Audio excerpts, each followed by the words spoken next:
పవిత్ర గంగానదీ తీరంలో వెలసిన ప్రాచీన నగరం కాశీ. బంగారు గోపురంతో శివాలయం ఉదయ సూర్యకాంతిలో మెరిసిపోతుంది. ఆ ఆలయం శతాబ్దాల భక్తి, విశ్వాసంతో నిర్మించబడిందని అందరూ నమ్మేవారు. ఆలయ వీధుల్లో ఆరవ్ అనే పేద బాలుడు జీవించేవాడు. ప్రతి ఉదయం ఆలయం మెట్ల దగ్గర పూల హారాలు అమ్మేవాడు.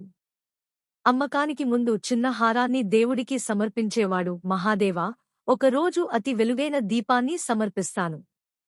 అతని కళ్లలో భక్తి, ఆశ కనిపిస్తుంది. ఒక వర్షపు రాత్రి భారీ గాలి, వానతో కాశీ వీధులు నీటితో నిండిపోయాయి.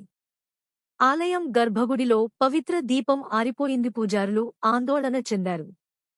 మార్కెట్కి వెళ్లి నూనె తెచ్చే పరిస్థితి లేదు. ఆరవ్ తన గుడిసెలో ఉన్న మట్టి దీపం, కొద్దిపాటి నూనె తీసుకుని పరుగెత్తాడు. ఆలయానికి చేరుకున్నాడు. ఇది చాలా చిన్నది అన్నారు పూజారులు. భక్తి ఉన్న చోట చిన్న దీపం కూడా శాశ్వతంగా వెలుగుతుంది అన్నాడు ఆరవ్. అతడు దీపాన్ని శివలింగం ముందు వెలిగించాడు. అద్భుతం జరిగింది. బయట తుఫాను ఉన్నా దీపం మరింత ప్రకాశంగా వెలిగింది. గర్భగుడి అంతా వెలుగు నిండిపోయింది. ఉదయం అయ్యేసరికి వర్షం ఆగిపోయింది. భక్తులందరూ ఈ మహిమ గురించి మాట్లాడుకున్నారు. ఆ రోజు నుంచి అతడిని శివదీప రక్షకుడు అని పిలిచారు.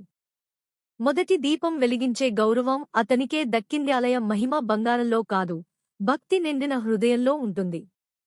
ఆరవ్ వెలిగించిన చిన్న దీపం ఇంకా వెలుగుతూనే ఉందని అంటారు. మరిన్ని వీడియోస్ కోసం మన ఛానల్ని సబ్స్క్రైబ్ చేయండి. పక్కనే ఉన్న గంట సింబల్ యాక్టివేట్ చేసుకోండి.